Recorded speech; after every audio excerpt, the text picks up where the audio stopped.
پر نور محفل پاک کے اندر بیٹھنا اللہ تعالیٰ قبول و منظور فرمائے۔ آج کی یہ رات رمضان المبارک کی شاید آخری رات ہے اور لیلۃ القدر کی راتوں میں سے بھی آخری رات ہے، اس لیے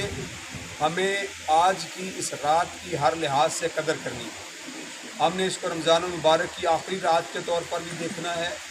اور ہم نے اس رات کو لیلۃ القدر کی آخری راتوں میں سے بھی آخری رات کے طور پر دیکھنا ہے،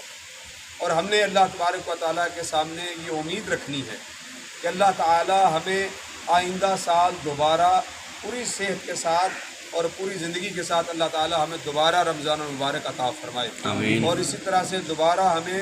رمضان المبارک کی تراویح اور رمضان المبارک کے روزے رکھنے کے اللہ توفیق عطا فرمائے۔ میں نے قرآن مجید برہان رشید میں سے جو آیت تلاوت کی ہے، اس کے اندر اللہ تعالیٰ نے رمضان المبارک کے روزوں کی فرضیت اور اس کی حکمت، فرضیت کی حکمت کا بیان فرمایا۔ اللہ تعالیٰ نے ارشاد فرمایا، یا ایھا الذین آمنوا، اے ایمان والو، کا خطاب کا ہے، اللہ تبارک و تعالیٰ نے مخاطب کیا ہے۔ اب خطاب کیوں ہوتا ہے، مخاطب کیوں کیا جاتا ہے، کسی کو کیوں یا کے ساتھ بلایا جاتا ہے، اس کے اندر دو تین حکمتیں ہیں۔ سب سے پہلی حکمت تو یہ ہے کہ جب بھی ہم حرف ندا کے ساتھ کسی کو آواز دیتے ہیں تو اس کا مطلب یہ ہے کہ ہم اس بندے کو اپنی طرف متوجہ کرنا چاہتے ہیں۔ اپنی اپنی باتوں میں لوگ مشغول ہیں اور ان لوگوں کو ان کی اپنی تمام خیالات اور ان کے تمام نظریات سے ہٹا کر ان کو اپنی طرف متوجہ کرنا چاہتے ہیں، اس لیے ہم کسی کا نام لے کر اسے خطاب کرتے ہیں، او فلان۔ دوسرا، جب ہم کسی کو خطاب کرتے ہیں تو مثل باپ ہے جو اپنے بیٹے کو خطاب کرتا ہے۔ باپ جب اپنے بیٹے کو بلاتا ہے یا ایک استاد جب اپنے شاگرد کو بلاتا ہے تو اس کے اندر الفت ہے، محبت ہے، یعنی باپ اگر اپنے بیٹے کو پکار رہا ہے تو محبت سے پکارے گا، استاد اپنے شاگرد کو بلاتا ہے تو وہ الفت سے پکارے گا۔ تو اللہ تبارک و تعالیٰ نے اظہار الفت و محبت کے لیے حرف ندا استعمال فرمایا۔ اور تیسری حکمت اس میں یہ ہے کہ اللہ تبارک و تعالیٰ نے اس میں اپنے ہی بندوں کو خطاب کیا ہے۔ اس کی مثال یوں سمجھیے، آپ ماشاءاللہ میرے سامنے کثیر تعداد میں لوگ آپ تشریف فرما ہیں، اور میں جو آپ سے گفتگو کر رہا ہوں تو آپ کی توجہ میری طرف اور میری توجہ آپ کی طرف ہے، یعنی اس کا مطلب یہ ہے کہ اگر اس مسجد سے باہر کو گزر رہا ہے تو وہ میرے اس خطاب میں شامل نہیں، نہ ہی وہ میری گفتگو کا وہ موضوع ہے۔ میری گفتگو کا موضوع اور میرا خطاب وہ ہے جو میرے سامنے بیٹھے۔ تو گویا اللہ تبارک و تعالیٰ نے ندا کر کے ایمان والوں کو یہ اعلان فرمایا ہے کہ یہ جو میں خطاب کر رہا ہوں، یہ جو میں اعلان کر رہا ہوں، یہ صرف میں اپنے بندوں کو کر رہا ہوں جنہوں نے یہ مان لیا ہے کہ اللہ ایک ہے، جنہوں نے مان لیا ہے کہ اللہ تبارک و تعالیٰ وحدہ لا شریک ہے۔ یا مختصر الفاظ میں یوں سمجھ لیجئے کہ یہ خطاب اللہ تبارک و تعالیٰ نے صرف ان لوگوں کے ساتھ کیا ہے جنہوں نے یہ مان لیا، آمنت باللہ و ملائکتہ و کتبہ و رسلہ والیوم الآخر والقدر خیرہ و شرہ من اللہ تعالیٰ والبعث بعد الموت۔ تو یہ خطاب صرف ان لوگوں کے ساتھ ہے۔ ایمان والا کہہ کے اللہ تبارک و تعالیٰ نے باقی دنیا کو اس سے فارغ کر دیا کہ اس خطاب کا اور اس حکم کا، اگر اس حکم کے لیے اگر اللہ تبارک و تعالیٰ نے کسی کی توجہ چاہیے ہے تو صرف ان لوگوں کی توجہ چاہیے جنہوں نے اللہ تبارک و تعالیٰ کو اپنا خدا، اپنا الہ مانا ہے اور رسالت مآب صلی اللہ علیہ وآلہ وسلم کی رسالت کی گواہی دی ہے۔ تو اس سے یہ ثابت ہو گیا کہ اللہ تبارک و تعالیٰ کا خطاب صرف مومنوں کے ساتھ ہے، اسی لیے فرمایا، یا ایھا الذین آمنوا، اے اہل ایمان۔ اب توجہ حاصل کرنے کے بعد، اب خطاب کا اعلان ہو جانے کے بعد، اب مخاطبین کا تعین ہو جانے کے بعد کہ یہ مخاطب ہیں، یہ جماعت ہے، اب یہ لوگ ہیں، ان کا تعین ہو گیا، الفت بھی ہوگی، محبت بھی ہو گیا، توجہ بھی ہو گئی۔ اللہ تبارک و تعالیٰ نے براہ راست حکم ارشاد فرمایا، کتب علیکم الصیام، تم پر روزے فرض کیے گئے۔ اتنی محبت، اتنی الفت، اتنی پیار اور اپنے لوگوں کو خطاب کرنے کے بعد اللہ تبارک و تعالیٰ نے براہ راست فرمایا، کتب علیکم الصیام، اے مومنو آپ پر روزے فرض کیے گئے۔ یعنی اس کو آپ یوں سمجھ لیں کہ اپنی گفتگو کو انتہائی مختصر کیا، اپنی اور جتنی مختصر گفتگو ہوگی، جتنی مدلل گفتگو ہوگی، اتنا ہی زیادہ وہ پر اثر گفتگو ہوگی۔ تو اللہ تبارک و تعالیٰ نے مختصر گفتگو کرتے ہوئے آسان سا حکم دیا، ایک ہی لفظ کے اندر، ایک جملے کے اندر فرمایا کتب علیکم الصیام، اے اہل ایمان تمہارے اوپر روزے فرض کیے گئے۔ اب یہ ایمان والوں پر روزے فرض کیے گئے، تو اب تسلی چاہیے ایمان والوں کو، کیونکہ ایمان والوں کو خطاب کیا الفت کے ساتھ۔ اب جن سے محبت اور الفت ہو، ان کی محبت اور الفت کے تقاضے پورے کیے جاتے ہیں۔ تو اللہ تبارک و تعالیٰ نے محبت اور الفت کے تقاضوں کو پورا کرنے کے لیے فرمایا کتب علیکم الصیام کما کتب علی الذین من قبلکم، یہ جو روزے آپ پر فرض کیے گئے ہیں، تم پر جو روزے فرض کیے گئے ہیں، تم پہلے نہیں ہو جن پر فرض کیے گئے،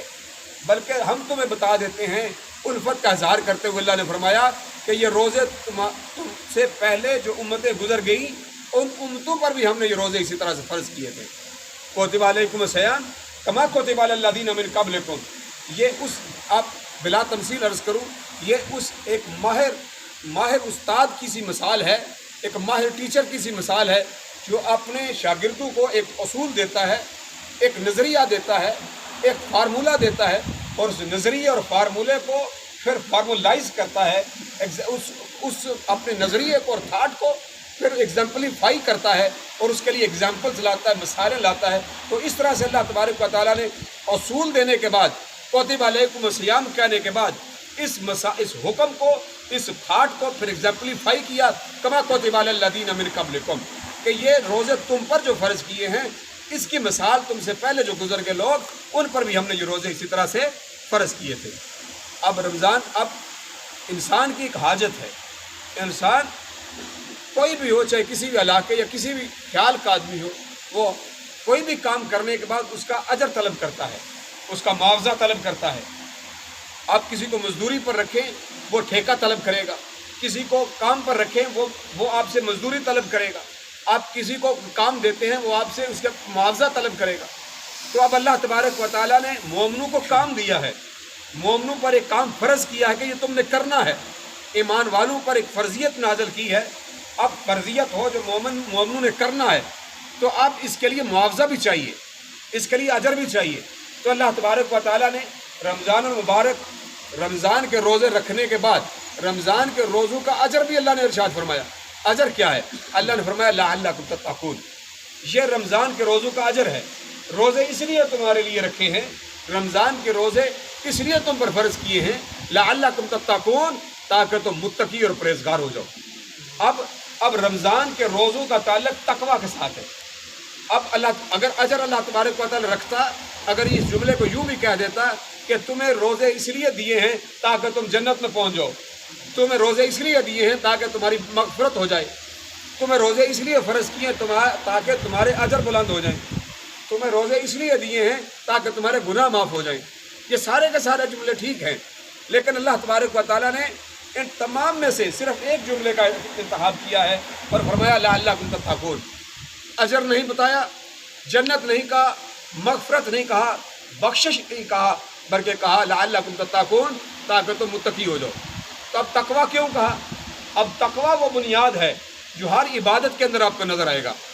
اگر تقویٰ نہیں ہے تو عبادت خالی ہے، آپ کی تمام اس عبادت کے جو تقاضے ہیں ان تقاضوں سے خالی ہوگی اگر تقویٰ نہیں ہوگا۔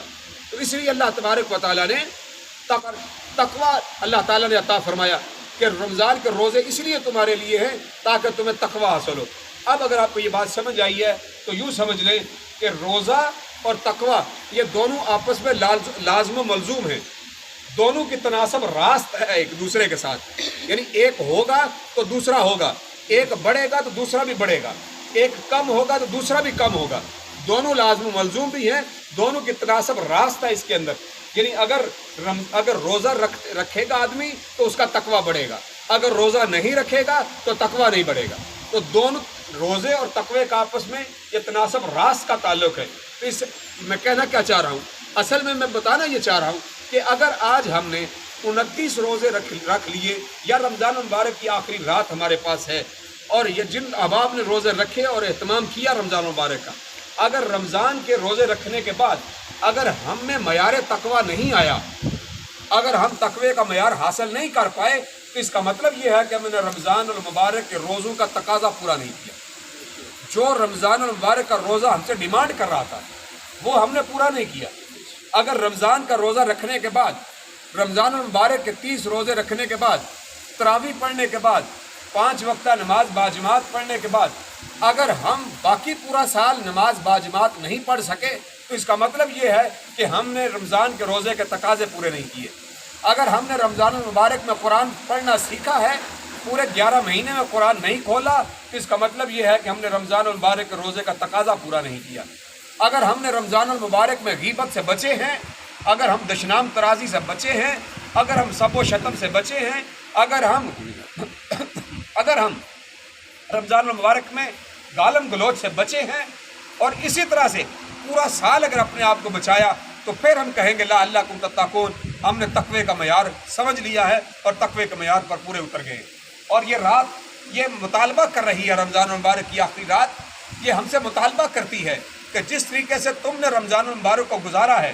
اس رمضان المبارک کا دعویٰ یہ ہے کہ اے مومن پورا سال تم نے اپنی زندگی اس طرح سے گزارنی ہے، جس طرح سے پورے خلوص کے ساتھ تم نے مسجد کے ساتھ اپنے تعلق کو مضبوط کیا ہے، جس خلوص کے ساتھ تم نے مسجد کے ساتھ تراویح کا انداز پکڑا ہے، جس خلوص کے ساتھ قرآن کو کھولا ہے، جس خلوص کے ساتھ اپنی زندگی کو گزارنے کی کوشش کی ہے، اپنی زبان سے غیبت کو روکا ہے، اپنی زبان سے گالم گلوچ کو روکا ہے، اپنی زبان سے سب و شتم کو روکا ہے، اور اسی طرح سے یہ پورا سال اگر رک گئے، تو پھر ہم کہیں گے کہ ہاں رمضان المبارک کے مہینے کی پوری تربیت جو تھی وہ ہم نے حاصل کی، اور پورا سال ہم نے رمضان المبارک کی ڈیمانڈ کے مطابق، رمضان المبارک کے تقاضوں کے مطابق ہم نے اپنا پورا سال گزار لیا۔